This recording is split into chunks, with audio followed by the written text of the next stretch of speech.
In a matter of weeks, 39,000 American combat troops will leave the battlefield in Iraq, only to come home to fight for jobs. Veterans shouldn't have to come home and have to fight here as well to earn a living.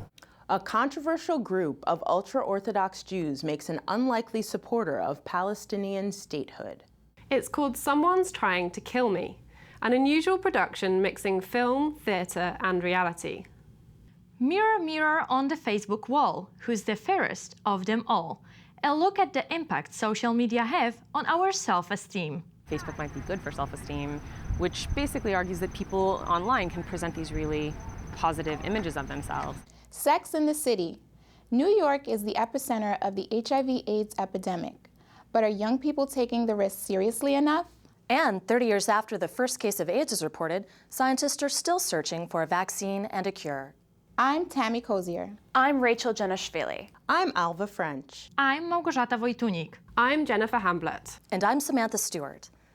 We'll have those stories next on this month's edition of 219 West.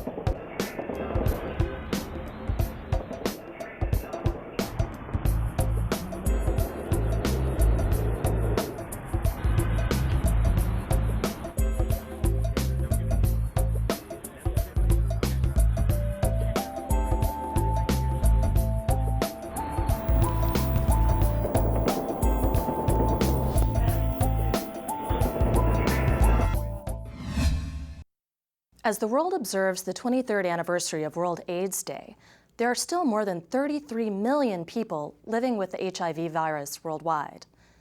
25 million have died since the first reported case in 1981, but there has been progress. New drug treatments introduced in 1995 led to a drastic decrease in deaths. By 1996, AIDS was no longer the leading cause of death among Americans between the ages of 25 and 44. But it remains the #1 killer of Black Americans in that same age group.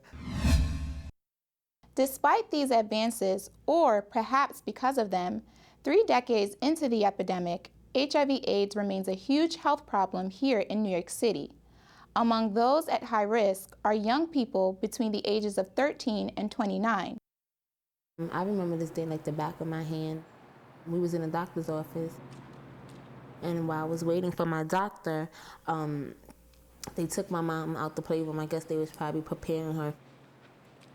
And I went into the room and I see my mom in full of tears. She just bursted out, like, 'cause I guess she couldn't hold it in anymore. And she was just like, Raven, you was born with HIV.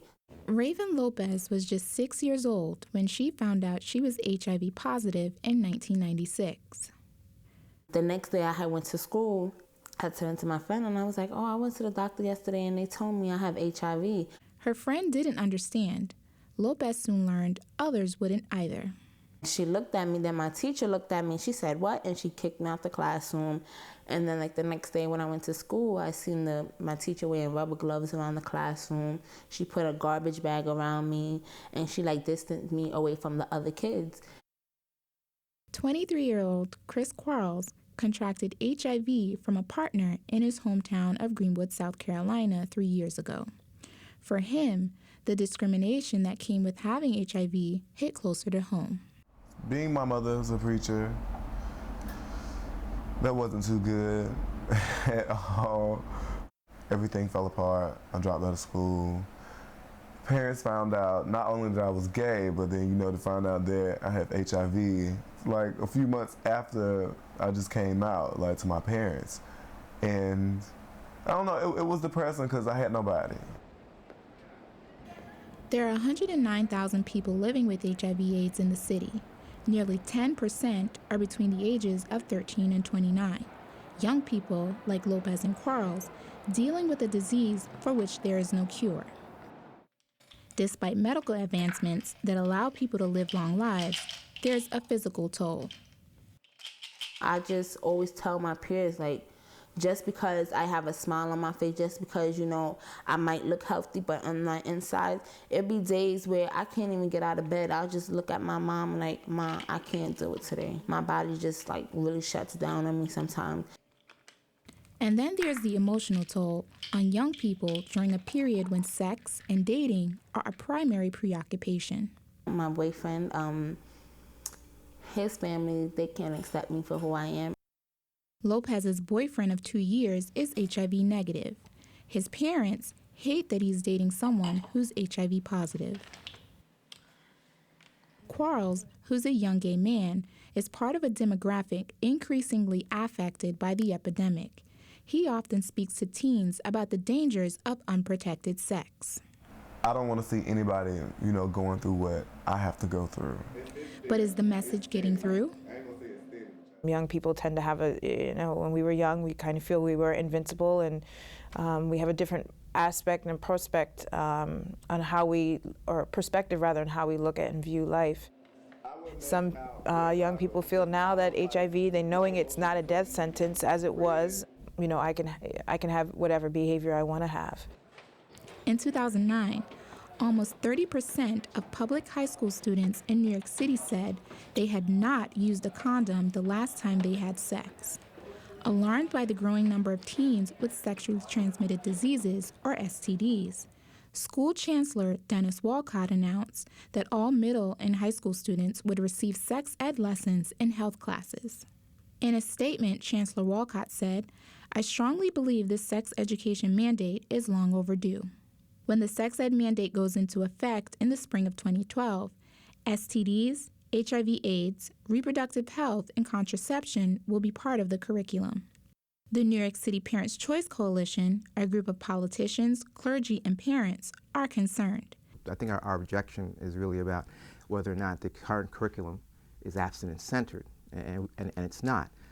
Abstinence-centered programs focus more on teaching teens to avoid sex and less on contraception. Abstinent advocates, like Benjamin, feel the Department of Ed curriculum gives students what he calls a green light to engage in sexual activity when they promote the use of condoms over abstinence. The Department of Education ignored 219 West's request for an interview, but said in an email that its curriculum emphasized that abstinence is the only guaranteed way to avoid STDs and pregnancy, and that it's critical for students to develop the knowledge and skills to make healthy choices. I saw a recent breakdown of the curriculum, and abstinence is mentioned 90 times, whereas condoms, contraception, and other green light activities are mentioned over 250 times. So there's a 3-to-1 ratio of sexual behavior among adolescents that's sort of promoted by the curriculum or tolerated, and abstinence is sort of a mention. Coalition members also say parents, not schools, should decide when and how to talk to teens about sex. But it's not so easy. In a national poll from Planned Parenthood, 57% of parents said they felt uncomfortable talking with their children about sex, birth control, and how to say no to sex. High school senior May Vuchapongvatana's parents spoke to her about sex, but some of her friends weren't as lucky. My friend's parents are very, very strict and very, very conservative. So they do not have, the openness that I do with my parents. Her friend Jamaica Russell says her peers look to the internet for information about STDs. Like they would Google, if we would talk about it in class, they would probably Google on their BlackBerry or their iPhone, like what's blue waffle, what's chlamydia, how it looks. They're not educated at all about sex. Friends also look to Vuchapongvatana and Russell for information. They work for a group called Young Women of Color HIV/AIDS Coalition. Tracy Gardner, who leads workshops for the young women, believes peer education is the key to the success of the sex ed mandate. If the curriculum continues to need to be delivered by the chemistry/gym/math teacher, it's going to fall down the priority list. If the curriculum is delivered by young people, for young people, in a way that keeps it live and as a regular resource, not just the book that's over there, in the bookcase that nobody goes to, we might have a chance. Quarles agrees. As an HIV/AIDS advocate for young people, he shares this message. I know you're young, you want to have fun and experiment, but protect yourself. Lopez feels the same. There went in a point of time in my life where I did try to commit suicide because it was just getting so overwhelming to me, like I didn't know what to do anymore. Both say the lives of young people are complex enough as it is, but a life with HIV is even more complicated. This is Tammy Cozier for 219 West. Up next, American veterans returning from Iraq face another battle at home, finding a job.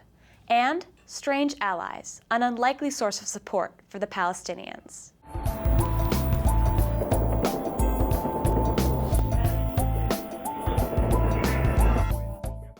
By month's end, all U.S. troops will be out of Iraq, officially ending the military action called Operation Iraqi Freedom.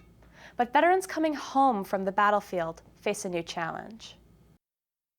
The signs and flags at this year's Veterans Day parade may have been a familiar sight, as supporters lined Fifth Avenue to give thanks to the men and women who served in the armed forces. But there was a new presence at this year's parade: the realization that in just a few weeks, the last U.S. troops are leaving Iraq.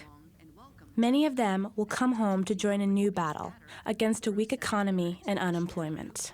According to the United States Bureau of Labor Statistics, unemployment among veterans who joined the military following the 9/11 attacks has steadily increased from 10.6% to 12.1% in the span of a year. It's significantly higher than the national average, which decreased from 9.7% to 9%.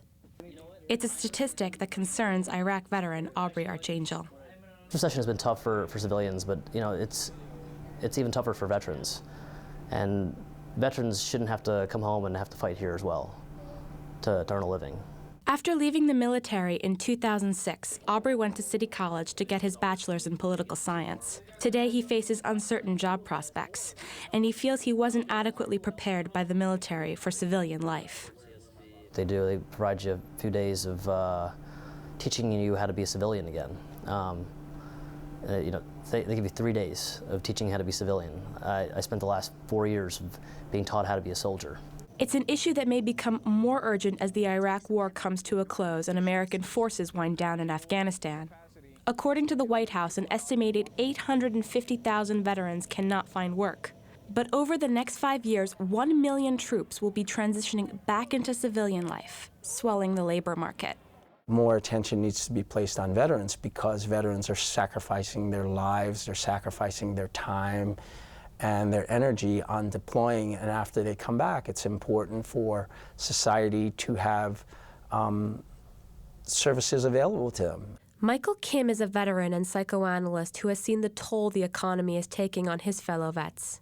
He says that economic uncertainty is playing a significant role in re-enlistments.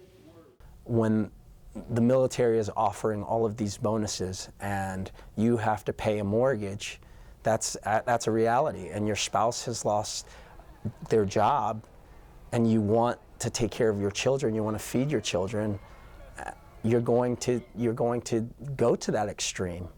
But there are signs that help is on the way. President Obama recently signed the Vow to Hire Heroes Act, which provides tax credits to companies that hire veterans.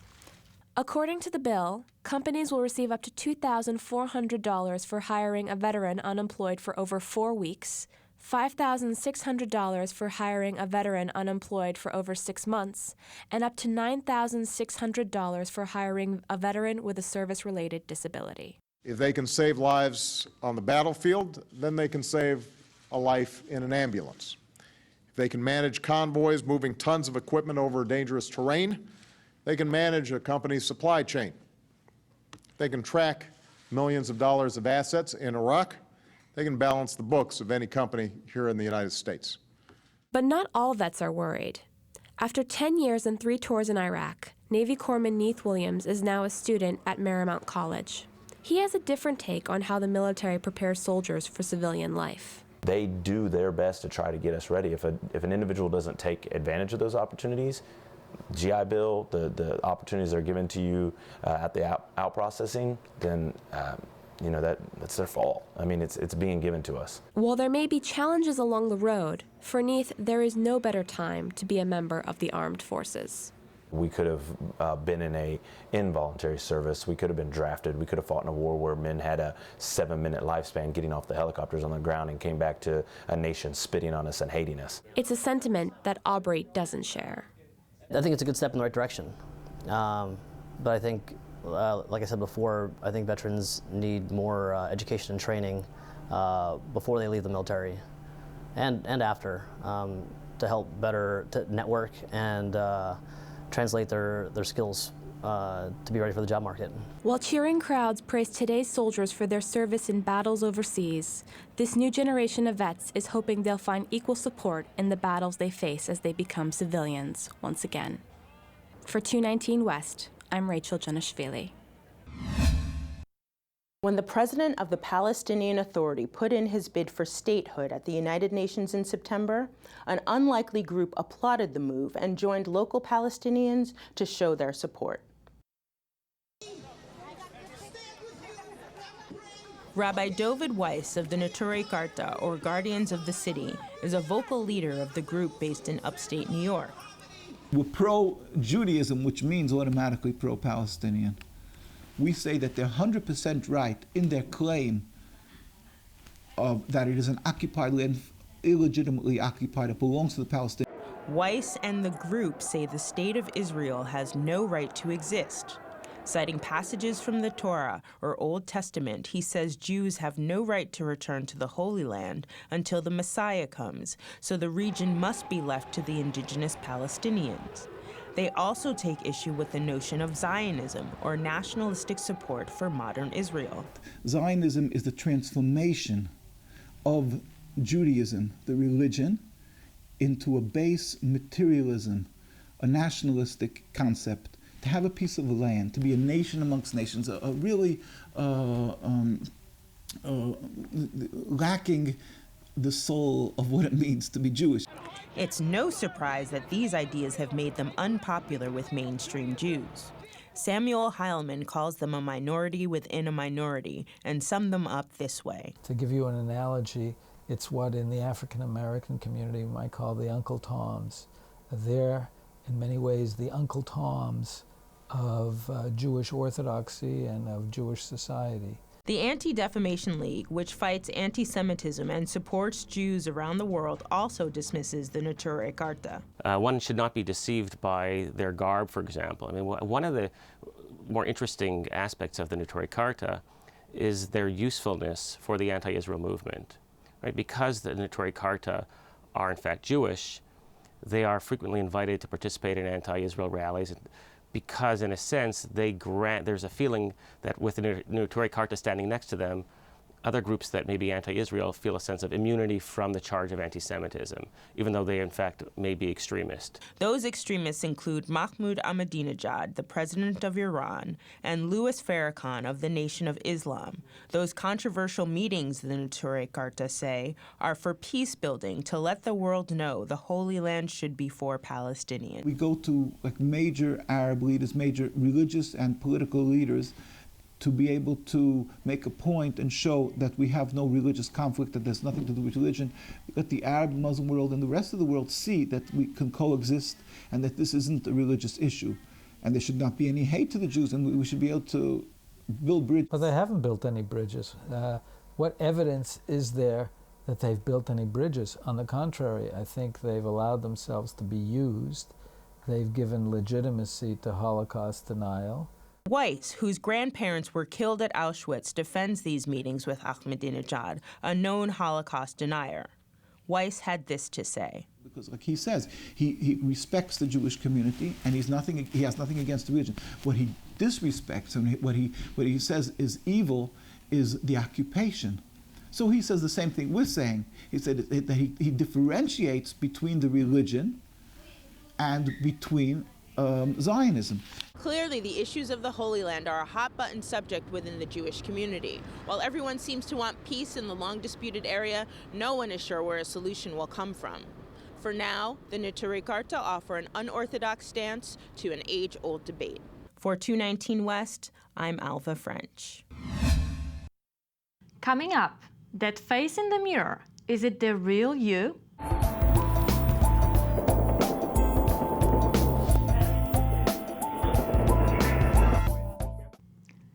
When we look at images of ourselves, what we see determines our self-esteem. We cannot control what we see in the mirror, but we can control what others see on social media networks like Facebook.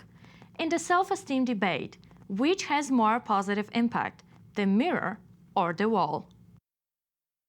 Your reflection. You see it everywhere. On window displays, restaurant restrooms, even when you're riding the subway. Throughout the day, many women glance at any reflective surface they pass to make sure they are looking their best, that they are putting their best face forward. Autumn Whitefield Mandrano was one of these women. Each time she looked in the mirror, she would unconsciously alter her facial expressions, from widening her eyes to pursing her lips. But it just kind of got me thinking, like, what am I seeing in the mirror? Like, if that's not how the rest of the world sees me, like, what kind of feedback am I giving myself from looking in the mirror? She decided to set up the Beheld, a blog that documents her experiences of going a month without looking at her reflection. So I covered up my mirror. I put up some fabric over the bathroom mirror. And I used a very small hand mirror, just like one, on my eye, like holding it up to my eye to put on makeup. Autumn admits that after a month without a mirror, she felt calmer, less stressed about her look, and more confident. But she also noticed something else. Most of the time, people aren't looking at you and being like, you don't look good enough. It's yourself. You are telling yourself that. I mean, the number one source of information about how you look is yourself. It's the mirror. Autumn's experience confirms what various psychological studies about self-awareness have shown, that when people focus attention on themselves, they compare their image standards of beauty in popular culture. And if their image does not meet these standards, their self-esteem decreases. Cassandra Mack has been organizing self-esteem workshops for over 15 years. She says girls experience low self-esteem because they are expected to look like someone else. We're constantly bombarded with messages that tell us we have to be sexier, we have to be thinner, we have to be younger. And according to Mack, one method to increase low self-esteem is to change the script inside of your head. If we are empowering girls to feel smart, to feel beautiful, what they begin to see is someone who's powerful, who's strong. We have relied on mirrors to get feedback on our image, but another source is giving the mirror a run for its money. Social media has totally changed the game. With the advent of Facebook and MySpace, where a girl can quickly post a negative status about another girl who has to read that and know that all of her classmates have seen that same status. Although social media like Facebook can have a negative impact on girls' self-esteem, the latest research shows that it might also have some positive aspects. Amy Gonzalez is the author of this study. She said they wanted to test whether exposure to your own Facebook profile has the same effect on self-esteem as looking at the mirror. What we find is that Facebook actually seems to be much better for self-esteem than just looking in front of the mirror on a random day. Instead of having a negative effect, it seems like maybe it has somewhat of a positive effect. The scientists divided 63 students into 3 groups.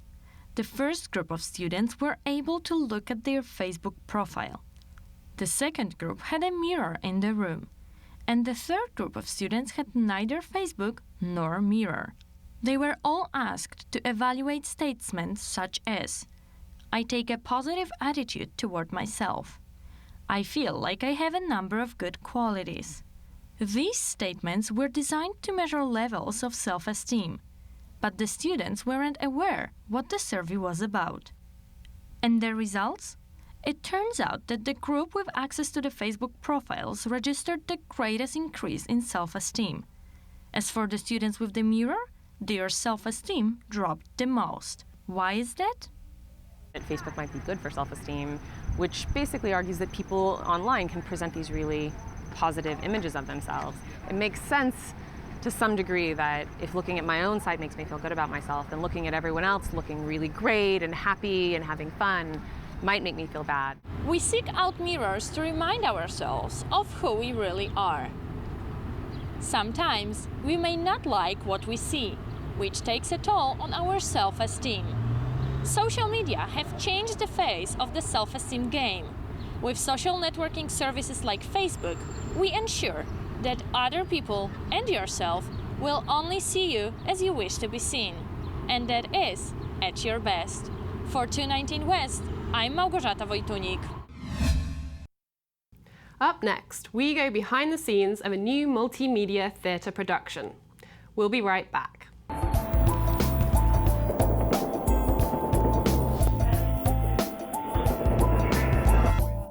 Movies are often turned into plays, plays into movies, but a local writer and director is blending these forms to create a new type of theatre.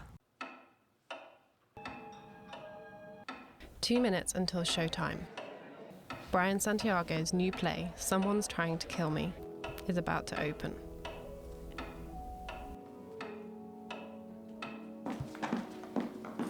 I had always thought about the true story about how my aunts had attempted to murder my grandfather as a good place to start for a good story. I think as a kid, that was the first time I had heard something that was a mystery in my own family. 3 years ago, he started working with the personal story that had haunted his family. 1 week before opening night, the story based on his aunts and their potential crime was taking shape. People don't get to see what the creative process is like, that we do pull ideas from so many different elements of our lives. Revealing the process to the audience has become part of the story, in a striking mix blending video, theatre and reality. I think that is the most interesting thing about this play, is that it has to be functioning in both worlds.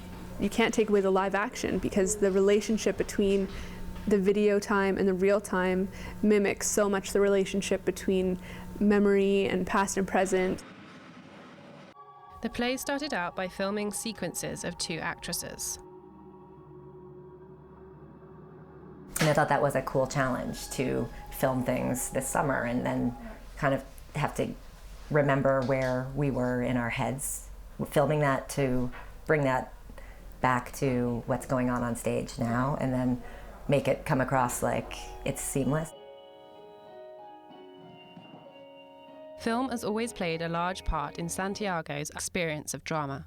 Jack Nicholson in The Shining, his alcoholism is directly related to my family. Or that you felt you would be so much better off with him gone. And I think that those personal connections that I've had to those people's fictions are there for a reason. My exposure to art wasn't really through plays. My family didn't go see plays. I was definitely a kid of the generation where I was babysat by the television. The play is also rooted in Santiago's fascination with the 1950s, a period he relates to emotionally. I felt like the women were so repressed, and I think by being a young gay man that I also felt that repression of my emotions. So I've always identified with women in that situation. And I always wanted to be devoid of emotion, because I always felt of myself as being too emotional. Walter, I don't want to be stuck in... Because of this, the women characters are left open to emotional interpretation. A lot of times you read a script and everything's right there, and it's just kind of not challenging you or the audience. I mean, Brian likes to leave things unanswered, so we really get to figure it out ourselves. I mean, there are plays that you're going to go see and you watch once, you can watch a million times, it's the same thing. And this one, I think no matter how many times you come to watch this, it's going to be very, very different.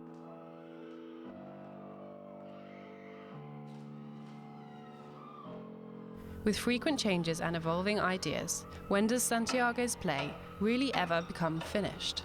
That's the good part about being obsessive, right? You have to see it realized. And finally, there's a time when your imagination has to meet reality. This is Jennifer Hamblett for 219 West. That's it for this month's edition of 219 West from the CUNY Graduate School of Journalism. Thank you for watching. I'm Jennifer Hamblett. We'll be back next month with more stories from the 5 boroughs. In the meantime, don't forget to check out our podcast on iTunes and follow us on Twitter. From all of us here at 219 West, have a happy holiday, and thanks for watching.